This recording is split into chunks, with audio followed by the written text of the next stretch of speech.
सभी को सादर नमस्ते। सनातन वैदिक धर्म यूट्यूब चैनल में आप सभी का हार्दिक अभिनंदन। मित्रों, विदुर नीति का स्वाध्याय कर रहे हैं और विदुर नीति का हमारा एक अध्याय पूर्ण हो गया। उस एक अध्याय में महात्मा विदुर जी ने हमें न जाने इतनी इतनी महान शिक्षाएं प्रदान कर दी जिनको हम कभी सोच ही नहीं सकते। जो शिक्षाएं हमारे जीवन का कायाकल्प कर सकती हैं, हमारे राष्ट्र को महान शक्ति बना सकती हैं, हमारे देश के लोगों में ऊर्जा का नया संचार कर सकती हैं, उनको उनके कर्तव्य पथ पर आरूढ़ कर सकती हैं। इतनी इतनी महान शिक्षाएं हमने प्रथम अध्याय के अंदर देखी। एक एक शिक्षा ऐसी है जिसको आप करोड़ों रुपए देकर के भी कहीं खरीद नहीं सकते, जान नहीं सकते, कोई आपको बताएगा नहीं। किसी भी देश के साहित्य में इस प्रकार की शिक्षाएं आपको नहीं मिलेंगी जो महात्मा विदुर ने हमें यहां पर। इसलिए मेरा उद्देश्य है कि ये शिक्षाएं 1 करोड़ लोगों तक पहुंचे। इसलिए मैं ये शिक्षाएं आप तक पहुंचा रहा हूं इस टेक्नोलॉजी के माध्यम से। आपसे भी सहयोग की अपेक्षा करता हूं कि आप इन शिक्षाओं को करोड़ों लोगों तक पहुंचाने के लिए मेरा सहयोग कीजिएगा, योगदान दीजिएगा। कोई आपसे पैसे नहीं लिए जा रहे, परंतु अच्छी बातों का अधिक से अधिक प्रचार होगा तो आपका और हमारा समाज अच्छा होगा, हमारा आसपास का परिवेश अच्छा होगा, हमारे आसपास के लोग अच्छे होंगे, उससे हमारा जीवन सुखद होगा, शांतिमय होगा, सुरक्षित होगा।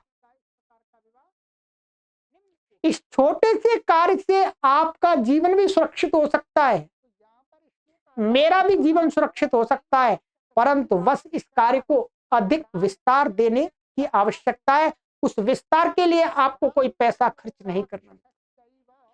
बस प्रतिदिन जिस वीडियो को आप देखें उस वीडियो को अपने लोगों तक शेयर करके पहुंचा दीजिएगा, सभी लोगों को लाभ मिल जाएगा, आपको महान पुण्य मिलेगा। ध्यान दीजिए।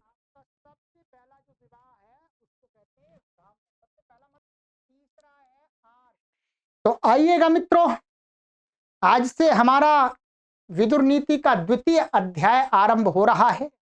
प्लेलिस्ट वही रहेगी, वही सीरीज चलेगी, ठीक है, जो कि हमने प्रथम बना दी है विदुर नीति की, उसी में आपको क्रमशः मिलती जाए।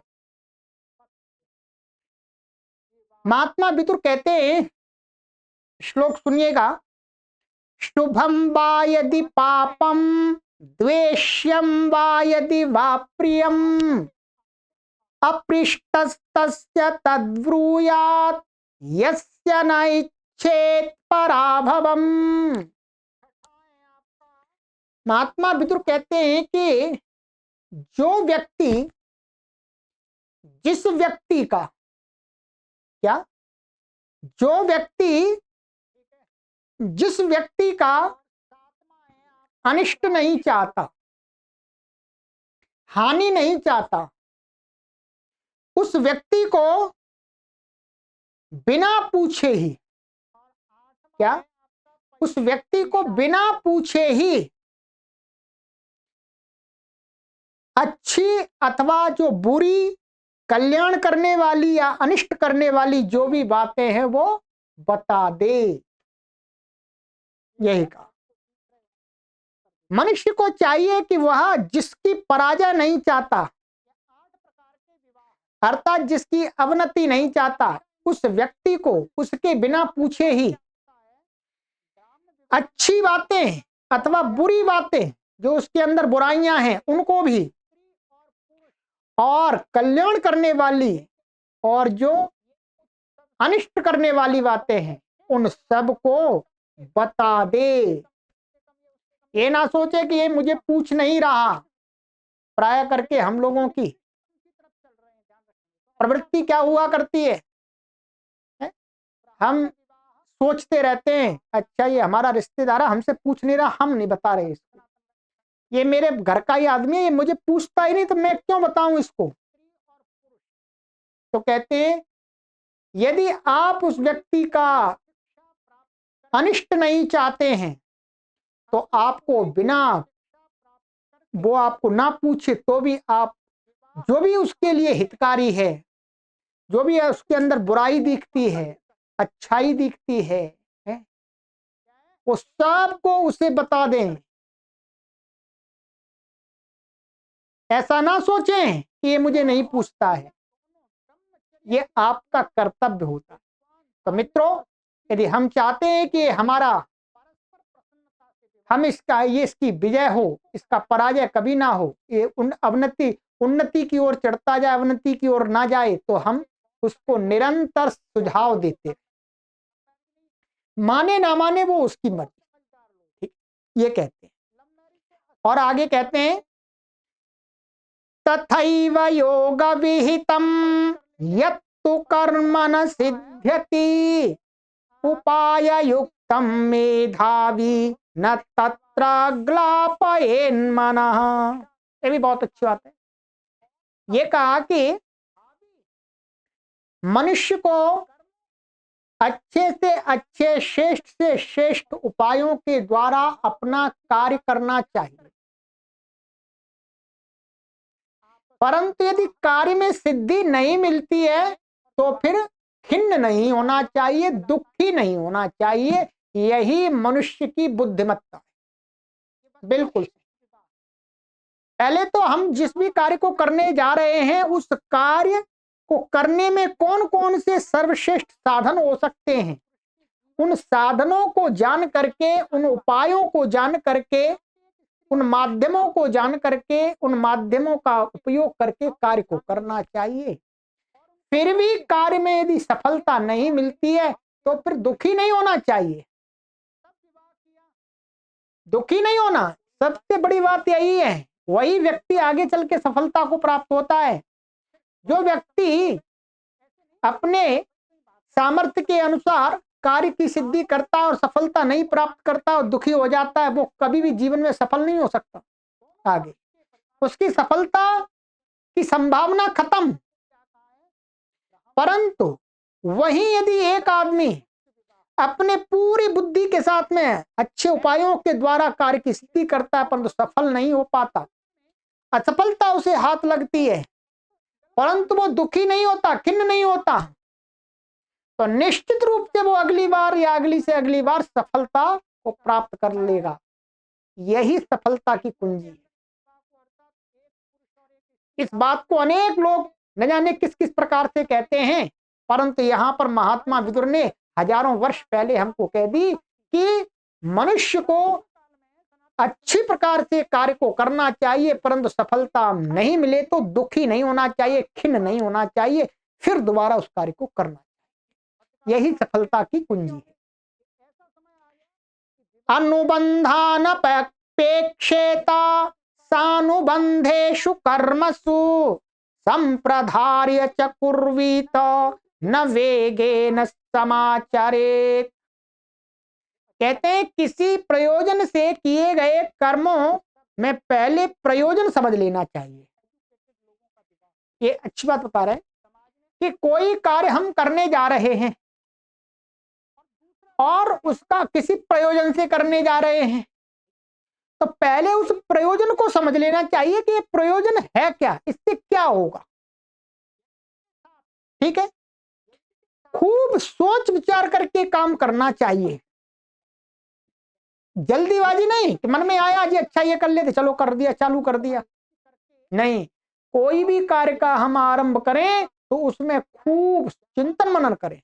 खूब का मतलब हम पहले विचार मंथन करें थोड़ा सा। खूब का मतलब नहीं कि सारे जीवन एक कार्य को लेकर के विचार मंथन करते रहे, सारा जीवन उसी विचार मंथन में ही गुजार दें तो कार्य कब करेंगे। नहीं, ये वास्तव में नहीं कह रहे। उस कार्य के लिए जितना अपेक्षित विचार है जब तक हमारा चिंतन निर्णय को प्राप्त नहीं होता है तब तक उस कार्य को नहीं छेड़ना चाहिए। ठीक है, जल्दबाजी में किसी काम का आरंभ नहीं करना चाहिए। जल्दी का काम शैतान का काम अधूरा रहता है। शैतान का कोई काम पूरा नहीं हुआ करता है, क्योंकि शैतान हमेशा जल्दी में रहता है। जो व्यक्ति जल्दी में रहेगा उसका कार्य कोई पूरा नहीं। इस श्लोक से हमें यही शिक्षा मिलती है कि हमें विचार पूर्वक कार्य करना चाहिए, जल्दी में कार्य नहीं करना। आगे कहते हैं, अनुबंधम च संप्रेक्ष्य विपाकम चैव कर्मणाम उत्थानम आत्मनश्चैव धीरः कुर्वीत वानवा। धीर मनुष्य को चाहिए, उचित है कि पहले वो कर्मों का प्रयोजन, परिणाम तथा अपनी उन्नति का विचार करे, फिर काम का आरंभ करे। बात वही कही है कुल मिलाकर के। यह प्रमाणम न जानाति स्थाने वृद्धौ तथा क्षये कोशे जनपदे दंडेन सराज्येव तिष्ठते। ये राजा के लिए कहा जा रहा है, हम भी शिक्षा ले सकते हैं, हम सभी भी। राजा के लिए कहा जा रहा है कि जो राजा स्थिति, लाभ, स्थिति माने सिचुएशन, लाभ, हानि, खजाना माने तिजोरी, देश तथा दंड आदि की मात्रा को नहीं जानता, वह राज्य पर स्थिर नहीं रह पाता। उसका राज्य छिन्न भिन्न हो जाता है, शत्रु के हाथ में चला जाता है। राजा के लिए बहुत बड़ी, राजा को स्थिति को पहचानने की क्षमता अपने अंदर डेवलप करनी चाहिए कि किस स्थिति में क्या करना है। सब जगह एक ही स्थिति मान ले, परिस्थितियां के अनुसार राजा को अपनी योजनाएं बदलनी चाहिए। ये नहीं कि वचन दे दिया, राजा की ये नीति नहीं है। राजा के लिए तो प्रजा की रक्षा सर्वोपरि है, ध्यान रखेंगे। राजा के लिए प्रजा की रक्षा सर्वोपरि है। उस प्रजा की रक्षा में वचन जाए चला जाए। वास्तव में नीति, ऐसा नीतिमान राजा ही अपने राज्य को स्थिर कर पाता है। और जो राजा वचनों के जंजाल में बंद करके रह जाता है, धीरे धीरे वो कमजोर होता जाता है। यदि राजा के पद पर यदि कोई व्यक्ति आसीन हुआ है, बैठा है, तो उसे ये नीति अपनानी होगी, तभी वो अपनी प्रजा की रक्षा कर पाएगा। देश काल परिस्थिति को देख करके उसे अपने अंदर परिवर्तन करते रहना होगा। तो ऐसा राजा कभी शत्रु से मार नहीं खाएगा, शत्रु से कभी पराजय का मुख नहीं देखेगा और अपने राज्य की सीमाओं को विस्तार देने में समर्थ हो पाएगा। तो ये नीति है। एक सामान्य व्यक्ति के लिए तो ये बात ऐसी लग रही होगी, गलत कहा जा रहा है, परंतु नहीं, राजा के लिए है, राजा के लिए है। और हमारे जीवन में भी कभी कभी ऐसा होता है कि हमें देश काल परिस्थिति के अनुसार कार्यों को करना ही चाहिए। किसी बात को लेकर के अड़ जाना नहीं चाहिए, अड़ जाएंगे तो हानि होगी। ये इससे शिक्षा मिल रही। और इसी प्रकार से हानि लाभ, हानि किसमें लाभ है किसमें हानि है, लाभ वाला काम करना चाहिए हमेशा बुद्धिमान व्यक्ति को। और खजाना अर्थात खजानों को देखते रहना चाहिए भाई। आय व्यय, खजाना माने आय व्यय, आय ज्यादा होनी चाहिए, व्यय कम होना चाहिए हमेशा, इस पर ध्यान देना चाहिए। देश यानी अपनी सीमाओं का ध्यान देना चाहिए। और दंड आदि की मात्रा, इसको कितना दंड देना, इस पर इस का जो सूक्ष्म ज्ञान रखता है वो राजा अपने राज्य का विस्तार ही करता चला जाता है। और आगे कहते हैं, यस्त्वेतानि प्रमाणानि यथोक्तान्यनुपश्यति युक्तो धर्मार्थयोर्ज्ञाने स राज्यम् अधिगच्छति। जो इनको, इनके प्रमाणों को उपयुक्त प्रकार से ठीक ठीक जानता है तथा धर्म और अर्थ के ज्ञान में दत्त चित्त रहता है, वह राज्य को प्राप्त करता है। वही कहा कि जो ये सारी चीजें अभी बताएं, स्थिति, लाभ, हानि आदि, इनको ठीक ठीक प्रकार से जान लेता है और साथ में राजा का क्या धर्म है। देखिए, धर्म सबके अलग अलग है। एक आचार्य का धर्म अलग है, एक राजा का धर्म अलग है, एक प्रजा सामान्य नागरिक का धर्म अलग अलग है, मंत्री का धर्म अलग है। हम सभी को एक डंडे से नहीं हाँक सकते। यदि सभी को एक डंडे से हाँक देंगे तो ना तो प्रजा सुखी रहेगी, ना राजा सुखी रहेगा, ना राज्य शेष रहेगा, सब छिन्न छिन्न भिन्न हो जाएगा। सभी को एक डंडे से इसलिए नहीं हाँक सकते क्योंकि सभी के अंदर सामर्थ्य अलग अलग हुआ करता है।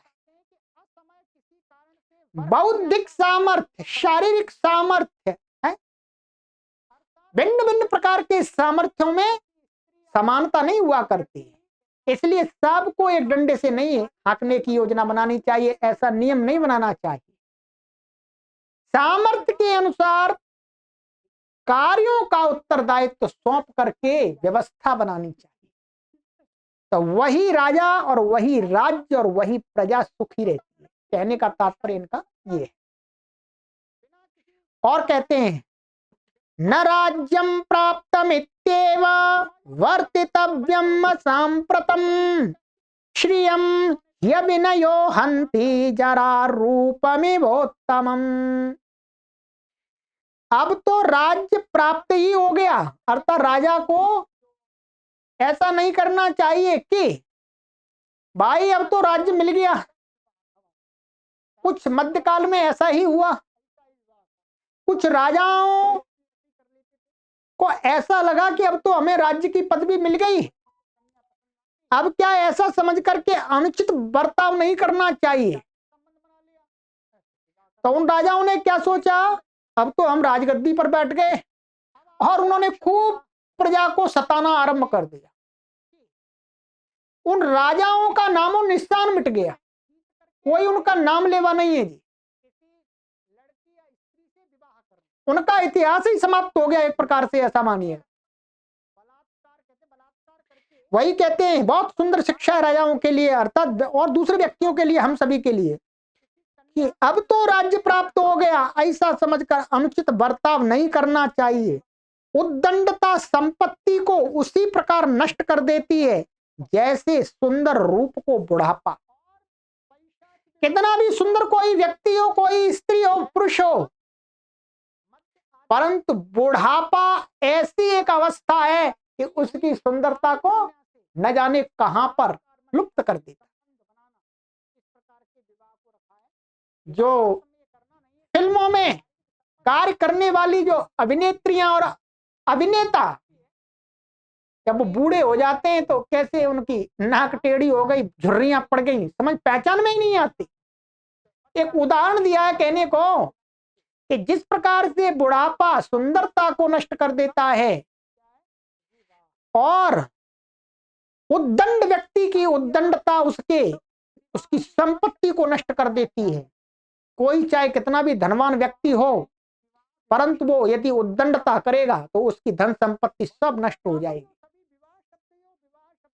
ठीक इसी प्रकार से जो राजा ऐसा विचार मन में पाल लेता है कि भाई अब तो मैं इसका शासक बन गया, राजा बन गया, अब तो मुझे कौन हटा सकता है, और वो प्रजा के साथ में अनुचित व्यवहार करने लगता है, अपने मंत्री मंडल आदि के साथ में अनुचित व्यवहार करने लगता है, कहते हैं उसका राज्य और वो उसी प्रकार से समाप्त हो जाते हैं जैसे बुढ़ापा सुंदरता को समाप्त कर देता है और उद्दंड व्यक्ति को उसकी उद्दंडता संपत्ति को नष्ट कर देती है।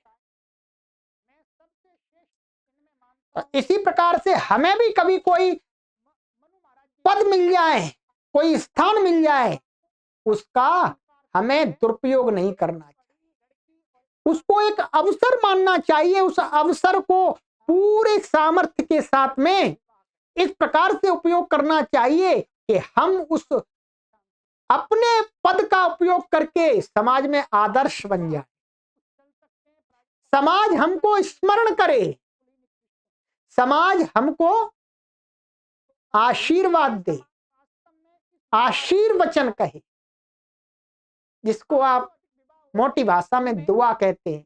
ऐसे दुआएं तो फारसी उर्दू का शब्द है, तो आशीर्वचन कहें, लोगों के हमें आशीष लगे, ऐसा काम करना। और कहते हैं आगे, भक्ष्योत्तमा अप्रतिच्छन्नम मत्स्योबडिशमायसम लोभाभिपाती ग्रसते नानुबंधम अवेक्षते। एक उदाहरण देकर के समझा रहे हैं, जैसे मछली बढ़िया खाद्य वस्तु से ढकी हुई लोहे की कांटे को लोभ में पड़कर निगल जाती है। क्या होती है, जो मछली पकड़ने वाले होते हैं वो कटुआ डालते हैं, कटिया डालते, कटिया बोलते हैं, कहीं कटुआ बोलते हैं। एक लोहे की ऐसी मुड़ी हुई होती है, उसमें एक रस्सी होती है, उसको और उसमें क्या लगा देते हैं, उसमें नुकीली होती है, उसमें आटा लगा देते हैं, कोई मीठा मीठा अच्छा कुछ, और फेंक देते हैं पानी में, और मछली घूमती, मछली उसके खाने के लिए आती है, वैसे खाती है तो उसके अटक फंस जाती है और वो ऐंच लेता है। क्या, जैसे मछली बढ़िया खाद्य वस्तु से ढकी हुई उस लोहे की कांटी को लोभ में पड़कर निकल जाती है, उससे होने वाला परिणाम पर विचार नहीं करती कि भाई इसको निगल रही, उससे मर जाऊंगी। अतएव मनुष्य को कभी भी लोभ लालच में आकर के इस प्रकार के कृत्य नहीं करने चाहिए जिससे उसकी मृत्यु के कारण बने, उसके अवनति के कारण बने। यच्छक्यं ग्रसितुं ग्रस्यं ग्रस्तं परिणमेच्छयात् हितं च परिणामे यत् तदाद्यं भूतिमिच्छता। अतः अपनी उन्नति चाहने वाले पुरुष को वही वस्तु खानी चाहिए जो खाने योग्य हो और खाई जा सके, खाने पर पच सके और पच जाने पर हितकारी।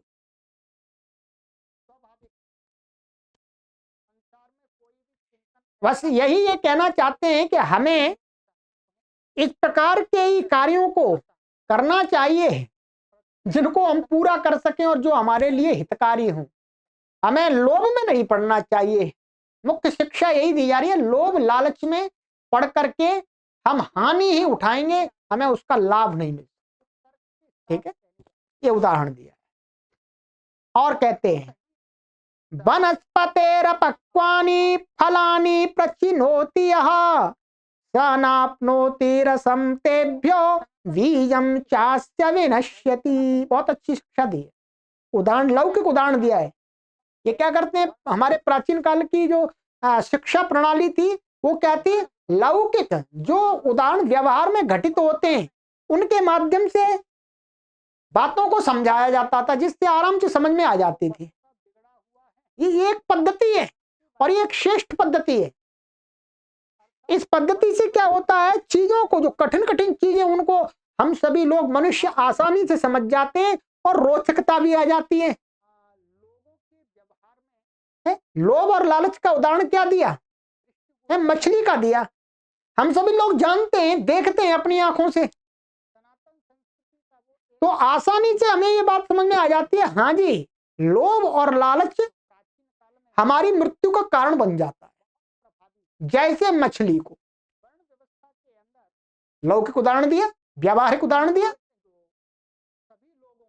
वैसा ही आगे दे रहे हैं कि जो पेड़ से कच्चे फलों को तोड़ता है, जो व्यक्ति, क्या, जो व्यक्ति फलों को पकने से पहले ही तोड़ लेता है, तो कहते हैं वो क्या करता है, वह उन फलों से रस तो पाता ही नहीं, जब वो छोटे ही छोटे तोड़ लेगा तो रस कहाँ मिलेगा भाई? आम पकने पर ही तो रस मिलेगा। आम थोड़े से कच्चा तोड़ लिया तो उसको रस कहाँ मिलेगा? तो कहते हैं सबसे पहले जो व्यक्ति ऐसी मूर्खता करता है, जनता करता है कि फलों को पहले ही कच्चा ही तोड़ लेता है, तो उसको सबसे पहले तो उसका रस नहीं मिलता।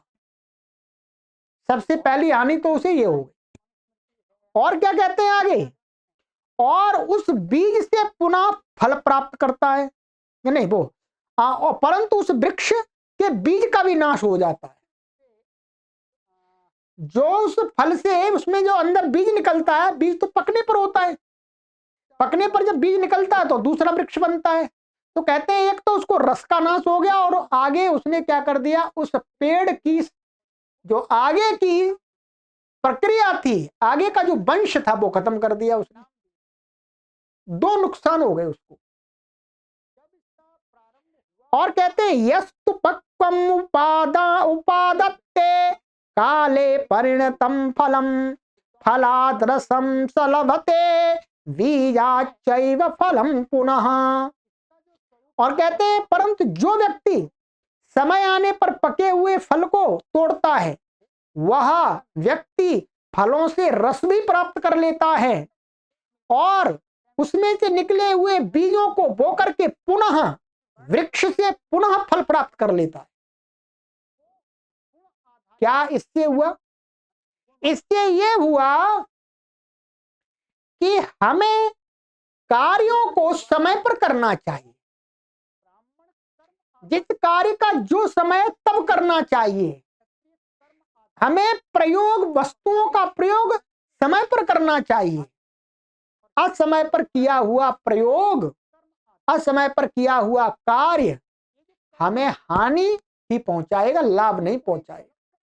दोनों उदाहरण बिल्कुल सटीक दिए हैं, देखिए समझ में आ गए होंगे, आपको कोई परेशानी नहीं है। ठीक है?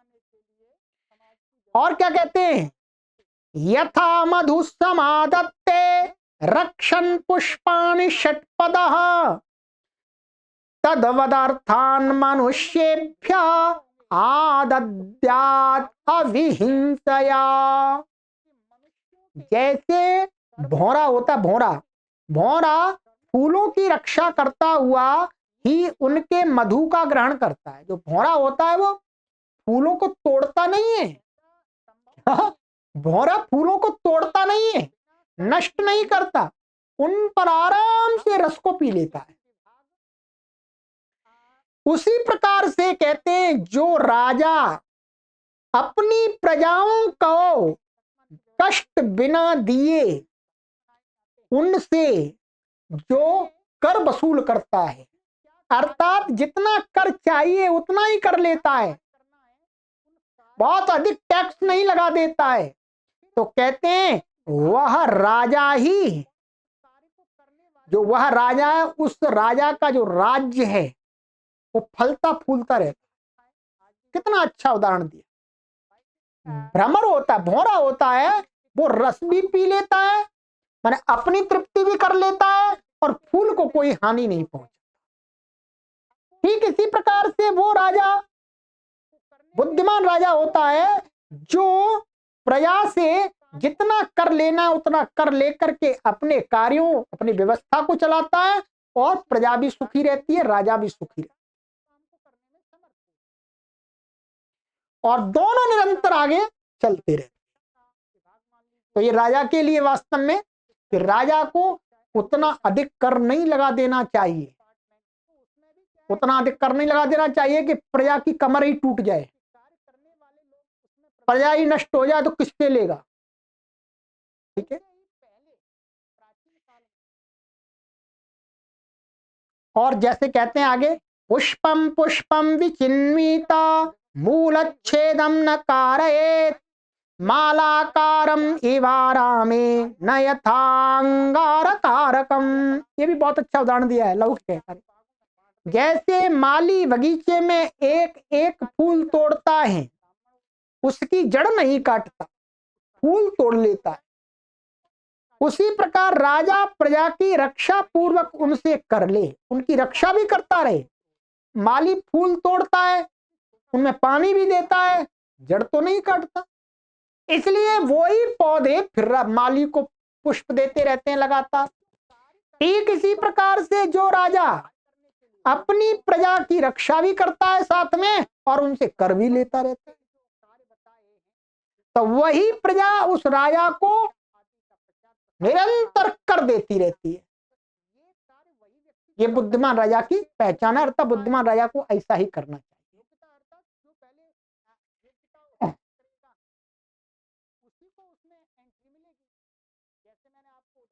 चलिएगा, तो आज इतना ही करते हैं।